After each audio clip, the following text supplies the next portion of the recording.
Hello, you guys. Welcome back to the Evergreen RX. I'm your host, Hayden, licensed mental health therapist, Cancer Moon, and the first to get deep at any party.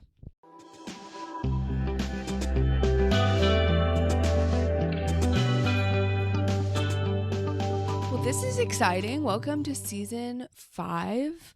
I'm back. We're back at it. Happy fall equinox that just recently passed. I hope you guys had a lovely transition from the dog days of summer, to the start of fall now, which, depending on where you live, might not really feel like a difference, or maybe it does. And so I'm really excited to be back with you guys. Honestly, the break felt long, but also really quick. It's kind of a mix. And I was doing some work behind the scenes over the time that I wasn't posting episodes, but I am really excited to be back with you guys, and I'm hoping to bring a more relaxed energy to this podcast, which might sound strange on your end as a listener because it probably won't seem really different. But for me and my energy, like reminding myself that I'm doing this podcast because I love it, because I want to build community, because I think it's important to put our voices out there, and I feel like I have things that I want to say and share with whoever cares to listen. And so just reminding myself of the why and the heart behind this, and bringing that kind of energy, because I also want the episodes for you guys to not feel like another to-do list, like another, you've got to do this to be healthy and happy and to live well and whatever. Like, that's the opposite of what I want to do. And so I think bringing more of that relaxed energy just within myself hopefully will carry over even more as like these, as you listen, for this to feel kind of like inspiration and a bit of a respite from other sources of media. And yeah, it's just something you can kind of come and like chill in and listen at your own pace and take what you want. And anyway, that's kind of a rant to begin with, but I think I just haven't hit record in a while, so I'm feeling excited about talking to you guys again and letting you know what has been on my mind, because a lot has been on my mind in this break. That, one of the good things about taking some space from recording is that I get to percolate on some stuff a little bit longer and just roll it around in my own head before I come and talk to you guys about it. So yeah, but I'm really excited for today. We're just going to jump right back in. We've got a great listener question for this episode, as the title might have already told you. It's about burnout. And I thought it was really fun and interesting to start the new season after I've had this period of rest with an episode about burnout. As a reminder at the top, I'll just say, if you're new here, I like to answer listener questions, but in no way am I telling you what you should do, or do I know all of the context or nuances of your life. So take things with a grain of salt if you need.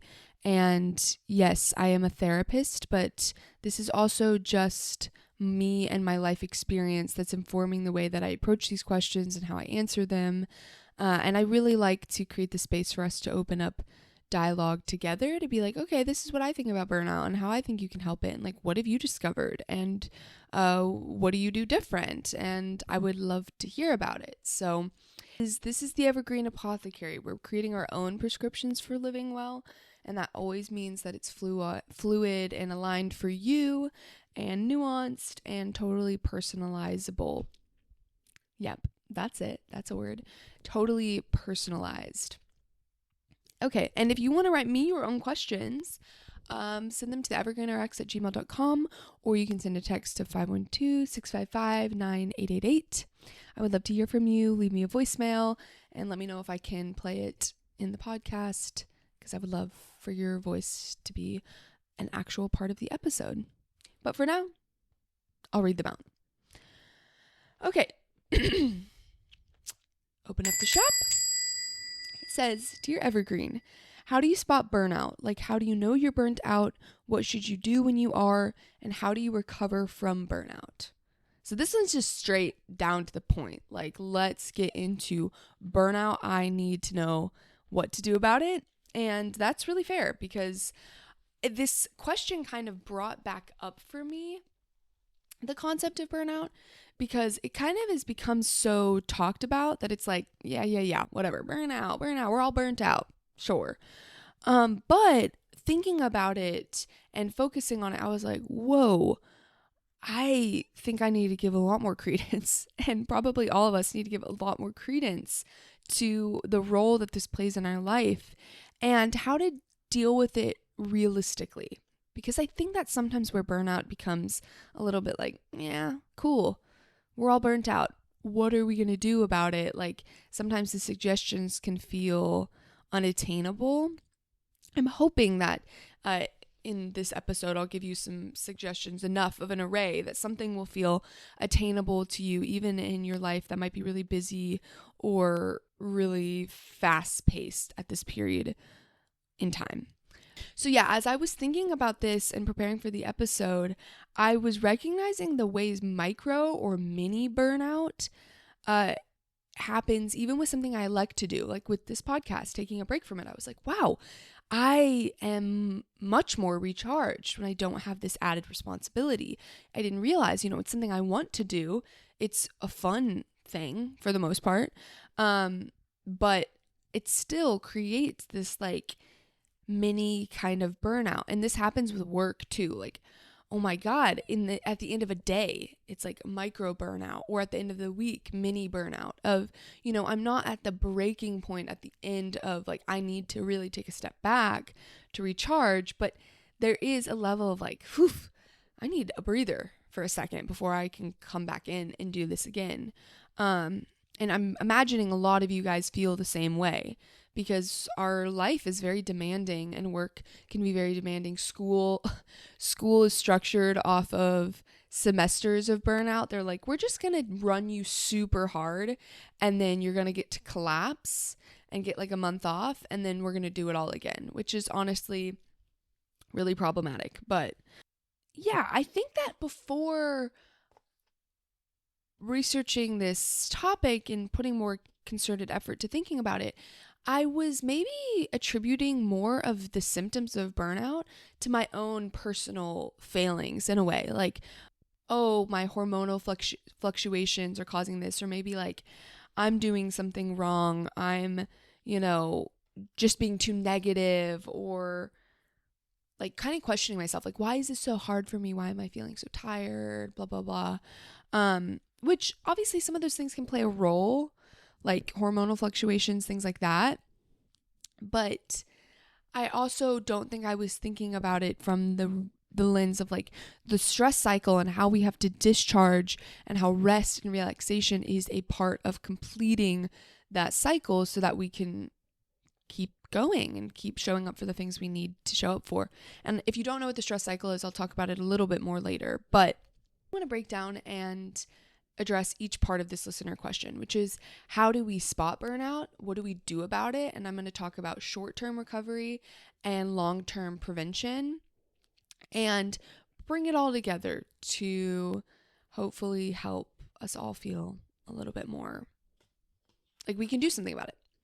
So I remembered a school project that I did in grad school that I thought would be kind of fun to pull out for any of you visual viewers, anybody watching on YouTube. And so, yeah, I have this project where we were supposed to do I think it was in my ethics class, we had to do a project on burnout and how to spot it and what to do about it, because that's such a big thing in therapy, and it's an ethical mandate basically to not get burnt out or to do something about it, because it can lead to compassion fatigue, and just really bad things can happen if a therapist is super burnt out and working. And so I decided we got to have creative liberty. I decided, since I'm into hand lettering and watercoloring, to do these like color swatches. So do different kinds of red for signs of burnout, and to do different shades of blue for how to recover, what to do about it. And I just thought that was kind of fun. And it holds true. You probably can't really read what I put on there because of the cursive, but I will cover all of them today. But yeah, I thought that was kind of a fun thing to pull back out. So, first things first, babes. How do we spot it? What does it actually look like? So, the definition of burnout is the accumulation or buildup of stress over time. So, stress itself is not the enemy. That's not the problem. It's the accumulation of stress without being properly expelled or processed. And that's why it builds up, and then we get to burnout, which means that we might feel emotionally exhausted. I talked about this a second ago with compassion fatigue. Like, we feel really apathetic. We stop caring as much maybe for other people or for ourselves. It's just like, yeah, I don't know. I don't really give a fuck. Like, that kind of energy. We can feel like it's really hard to cope with like daily demands, depersonalization, which is feeling detached, experiencing cynicism, maybe having negative attitudes towards your coworkers, towards your clients, reduced professional efficacy, which this one I found really interesting because I go through these cycles in my work that I learned to view as like a performance regression, which is a thing that happens with anybody, who's expanding their skills, that has to perform at their job, and that it's very natural. This is like represented in athletes a lot, this performance regression of like, not being able to get your golf swing, or like when Simone Biles had like the twisties, like this weird thing that kind of comes in and you almost feel like you forget how to do the thing you used to be really good at. Like maybe you start missing all of your shots in basketball and it's like, I don't know what happened. I just kind of feel like I can't do it anymore. And so I thought that was interesting because I had seen it as performance regression, but I hadn't connected it to something like burnout, where you can experience that. Feeling incompetent, doubting one's abilities. I think imposter syndrome can flare up around this.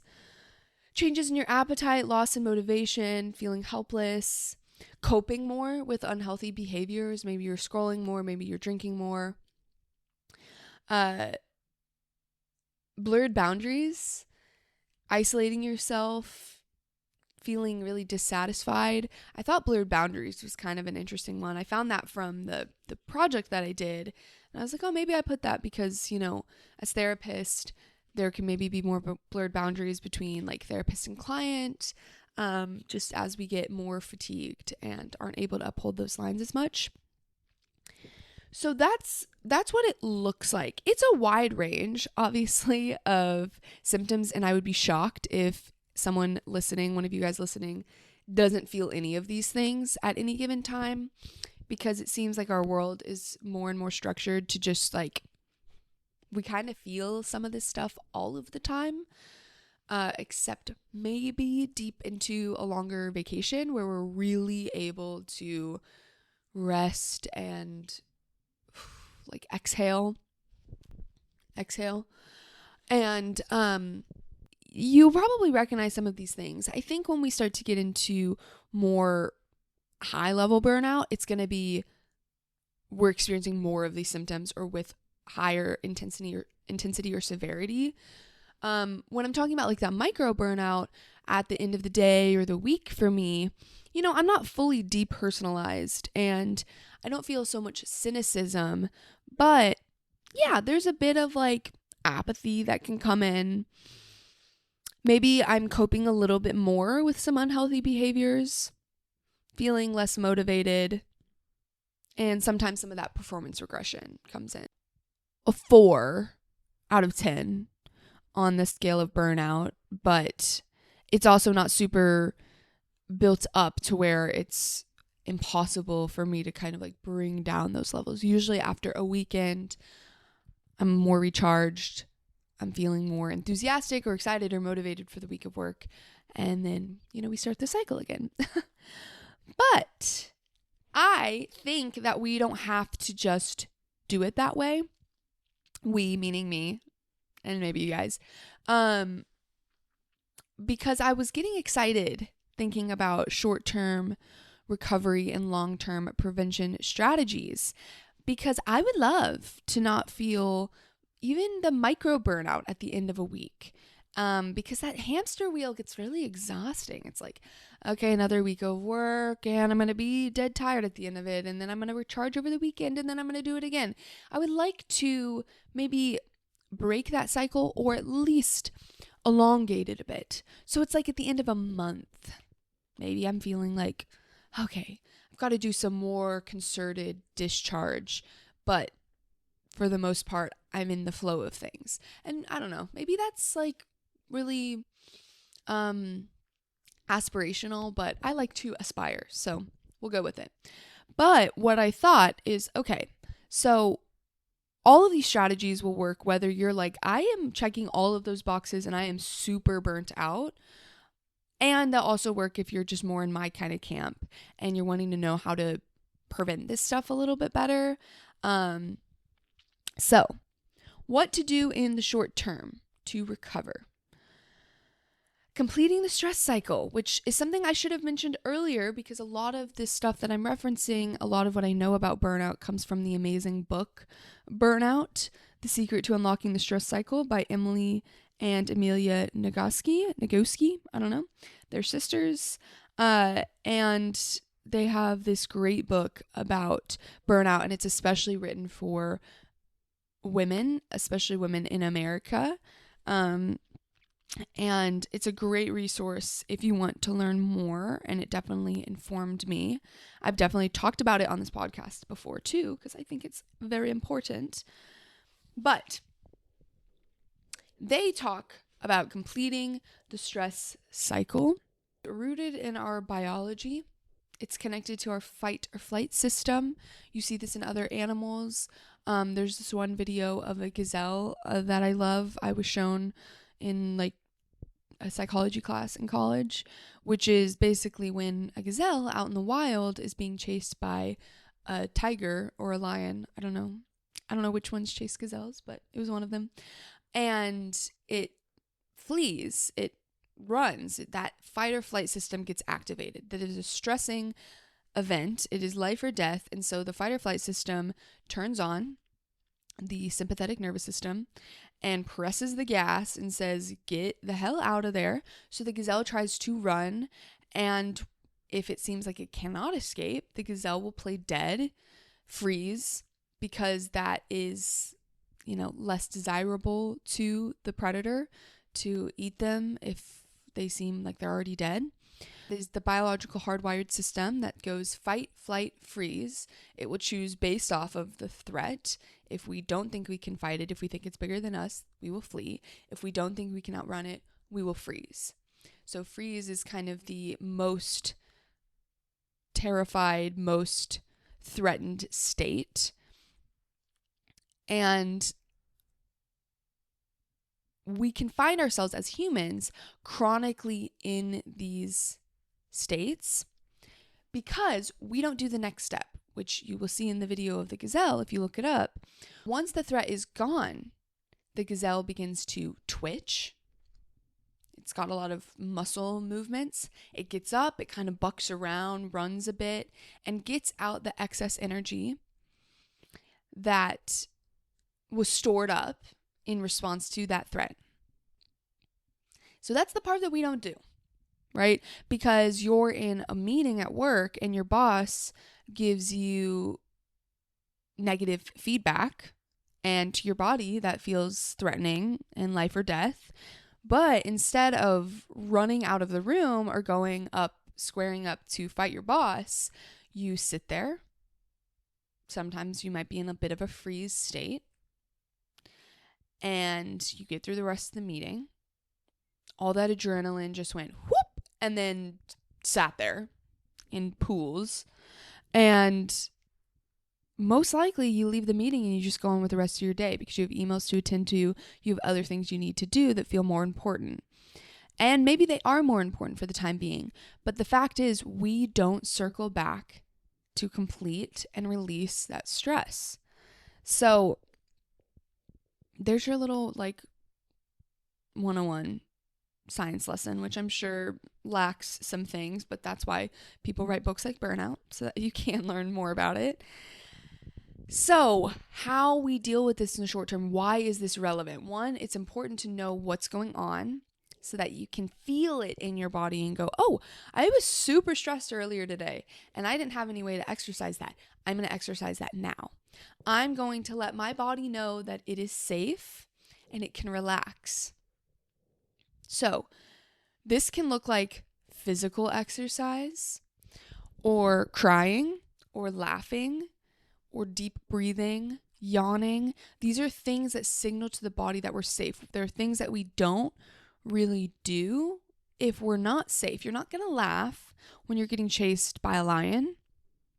So engaging with the senses, grounding, exercise is one of those things that helps, expel extra energy. But you can also meditate or get into nature or journal.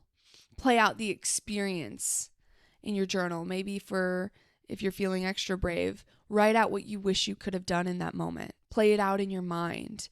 If you wish you could have gotten up and punched your boss in the face, play it out in your mind.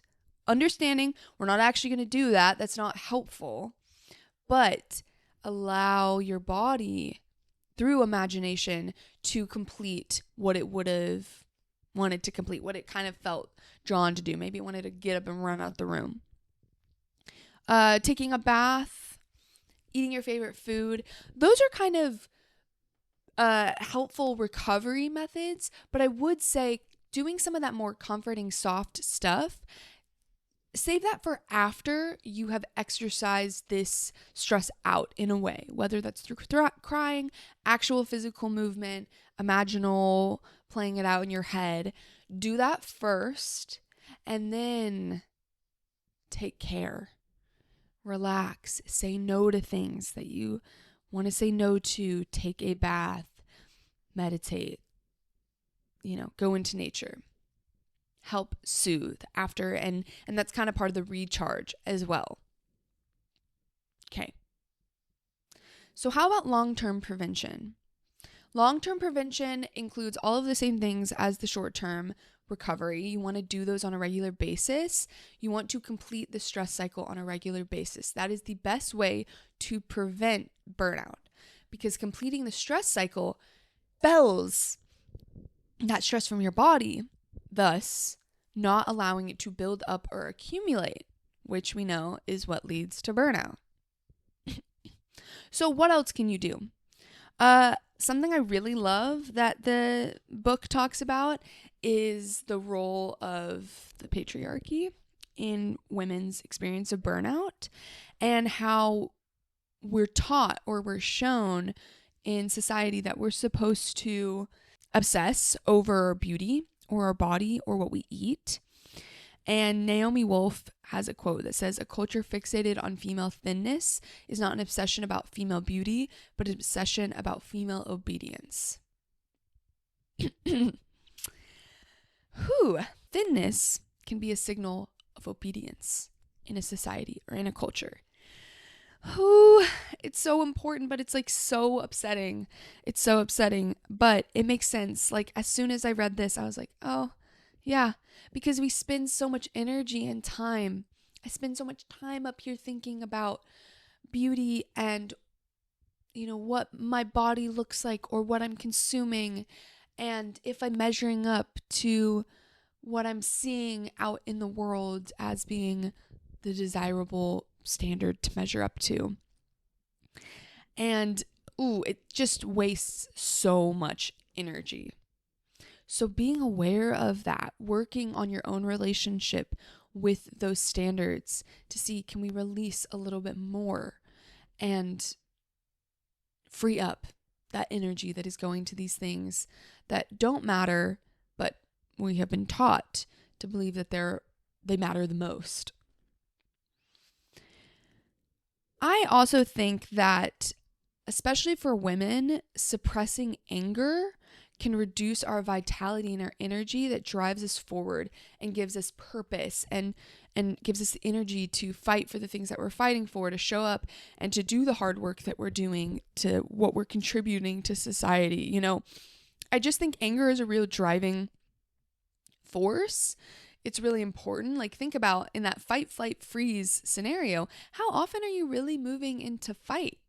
How often are you viewing that as a valid response to stressors in your life?